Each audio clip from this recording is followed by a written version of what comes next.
요즘 서울과 수도권 부동산 시장은 그야말로 폭풍전야입니다. 몇 달 전만 해도 아파트 값이 치솟으면서 지금 안 사면 영영 못 산다는 불안 심리가 시장을 뜨겁게 달궜죠. 강남 3구와 마용성 같은 한강벨트 지역은 최고가 거래가 연일 갱신되며 투자자들의 관심을 끌었습니다. 하지만 627 대출 규제가 시행되면서 시장은 벌써부터 하락하기 시작했습니다. 이 규제의 핵심은 주택담보대출 한도를 6억 원으로 제한하고 소유권 이전 조건부 전세 대출을 전면 금지하는 것입니다. 여기에 주담대를 받으면 6개월 이내 전입 의무가 부과되면서 갭 투자는 사실상 불가능해졌습니다. 또 곧 추가로 전세 대출도 규제한다고 하는데요. 이 조치가 시행되면 전세 대출을 활용한 부동산 투자는 큰 제약을 받게 되고 전세 시장이 월세로 급격히 전환될 가능성이 큽니다. 왜 이런 변화가 예상될까요?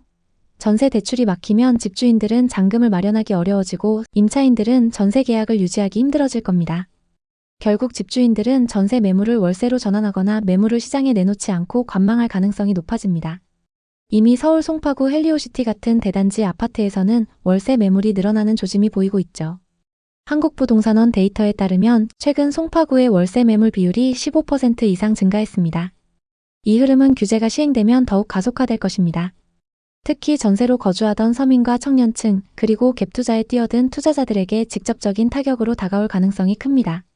전세라는 한국 특유의 주거 문화가 위축되면서 월세 부담이 커지고 투자자들은 자금난에 빠질 수 있습니다. 과연 이 규제가 시행되면 어떤 피해가 예상되는지 두 가지 사례를 통해 구체적으로 살펴보겠습니다. 첫 번째 사례는 40대 초반 자영업자 최현우 씨의 이야기입니다. 최현우 씨는 올해 안에 서울 마포에 위치한 아파트를 갭투자로 매수할 계획이었습니다. 현재 기준 매매는 20억, 전세는 10억 수준입니다. 현우 씨는 전세입자의 전세금을 활용해 잔금을 충당할 계획이었습니다. 마포는 아직 갭투자가 가능하고 전세 수요도 높아서 안정적이라는 중개사의 말에 큰 기대를 걸고 자금을 마련하고 있었습니다. 특히 전세를 끼고 매수하니 자금 부담이 적다고 생각했죠. 하지만 앞으로 전세 대출 규제가 추가로 시행되면 최현우 씨의 계획은 틀어질 가능성이 큽니다. 소유권 이전 조건부 전세 대출 금지로 인해 전세입자와 새로 전세 계약을 맺으려 해도 신규 전세 대출을 받기 어려워질 것입니다.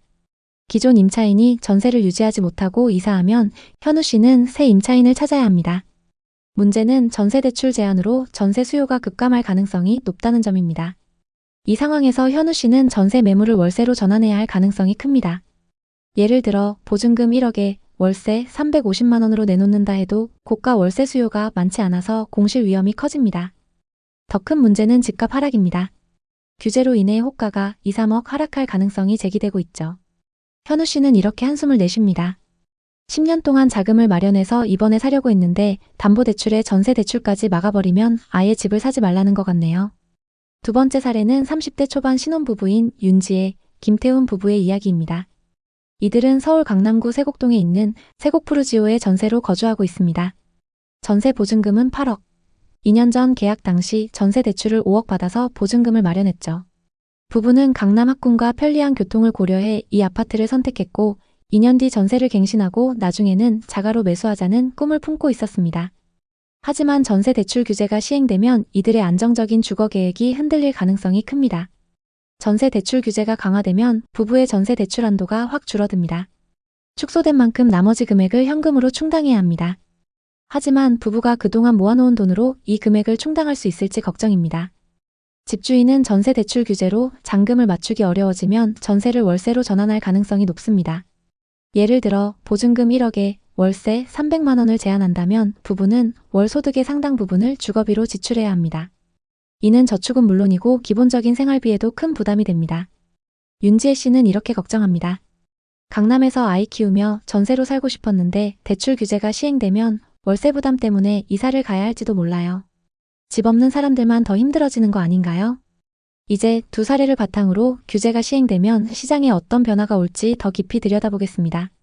대출 규제는 투기 수요를 억제하려는 의도지만 부작용도 만만치 않습니다. 특히 전세 대출 제한은 전세의 월세화를 가속화하며 서민과 청년층의 주거 부담을 크게 늘릴 가능성이 높습니다. 먼저 전세 대출이 제한되면 집주인들이 전세 대신 월세로 내놓을 가능성이 높습니다. 서울 아파트의 평균 전세가율은 시세의 약 5, 60% 수준인데 대출 규제로 전세 수요가 줄어들면 월세 매물이 급증할 것입니다. 예를 들어 송파의 대단지에서는 이미 월세 매물이 늘어나는 조짐이 보이고 있으며 규제 시행 후에는 이 비율이 20% 이상 증가할 것으로 예상됩니다. 이는 임차인들에게 월세라는 고정 지출 부담을 가중시킬 것입니다. 또 전세 대출 규제로 자금 여력이 있는 임차인들만 전세 계약을 유지할 수 있는 구조가 될 가능성이 큽니다. 현금이 넉넉한 세입자는 전세를 유지할 수 있지만 대출 의존도가 높은 저소득층이나 청년층은 월세로 내몰릴 것입니다. 이는 주거 양극화를 심화시키며 서울에서 서민들이 거주하기 점점 더 어려워지는 상황을 만들 가능성이 높습니다. 그리고 대출 규제 소식이 전해지면서 벌써부터 서울 강남, 서초, 송파, 용산 등 핵심 지역의 부동산 중개업소에는 매수 문의가 줄어들고 있습니다. 대출 한도 축소로 매수자들은 고가 아파트 구입을 망설이고 매도자들은 가격 하락을 우려하며 매물을 걷어들일 가능성이 큽니다. 한국부동산원에 따르면 규제 발표 이후 서울 아파트 거래량은 이미 확연히 감소했으며 다음 규제 시행 후에는 더 줄어들 것으로 전망됩니다. 전세 대출 규제가 시행되면 임차인들에게 미칠 피해는 단순히 월세 부담 증가에 그치지 않을 것입니다. 몇 가지 상황을 예상해 보겠습니다. 우선 전세에서 월세로 전환되면서 월세 부담이 급증할 가능성이 큽니다.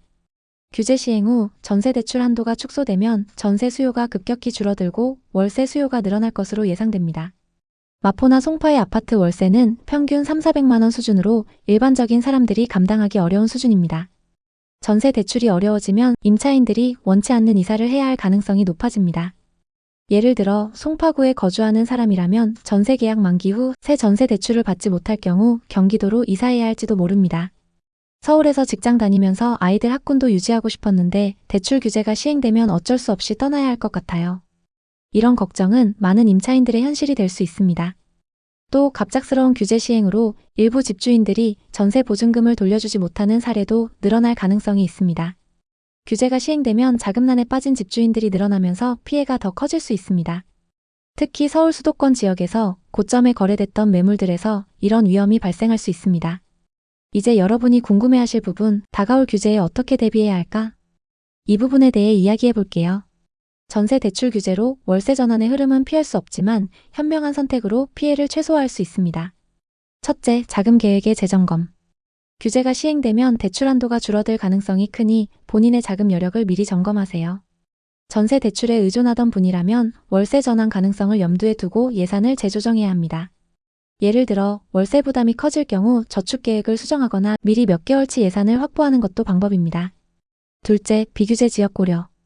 규제가 시행되면 강남 3구나 용산 같은 고가 지역은 대출 제한이 강력하지만 노원, 도봉, 강북구 같이 비교적 저렴한 지역은 대출 규제에서 상대적으로 자유로울 수 있습니다. 자금 여력이 부족하다면 이런 지역으로 눈을 돌려보는 것도 전략입니다. 셋째, 전세 계약 시 주의. 전세 계약을 할 때는 집주인의 자금 상황과 부동산 등기부를 철저히 확인하세요. 규제 시행으로 전세 사기 위험이 높아질 수 있으니 전세 보증보험 가입 여부를 꼭 확인해야 합니다. 넷째, 장기적인 주거 계획. 전세의 월세화가 가속화될 가능성이 크니 장기적으로 자가 마련을 목표로 하는 것이 중요합니다. 여유 자금이 부족하다면 정부의 공공주택 확대 정책이나 청약 기회를 적극 활용해 보세요. 627 대출 규제와 다가올 추가 규제들은 서울과 수도권 부동산 시장에 위기와 기회를 동시에 만들 것입니다. 전세 대출 규제로 인해 서민과 청년층의 주거 부담이 커질 가능성이 크지만 시장이 조정 국면에 들어서면 새로운 기회도 열릴 수 있습니다. 예를 들어 매물이 늘어나고 가격이 조정되는 지역에서는 현금 여력이 있는 분들에게 매수 기회가 될 수 있죠. 복덩이TV는 앞으로도 여러분께 시장의 생생한 소식과 현명한 투자 전략을 전달드리겠습니다. 여러 규제와 전세 제도의 변화 속에서 여러분이 현명한 선택을 하실 수 있도록 늘 곁에서 응원하겠습니다. 댓글에 여러분의 생각을 자유롭게 남겨주세요. 여러분의 소중한 댓글은 누군가에게 큰 위로가 될 수 있습니다. 오늘의 이야기에 공감하셨다면 구독과 좋아요를 눌러주세요. 끝까지 시청해주셔서 감사합니다. 다음 편엔 더 좋은 내용으로 찾아뵙겠습니다.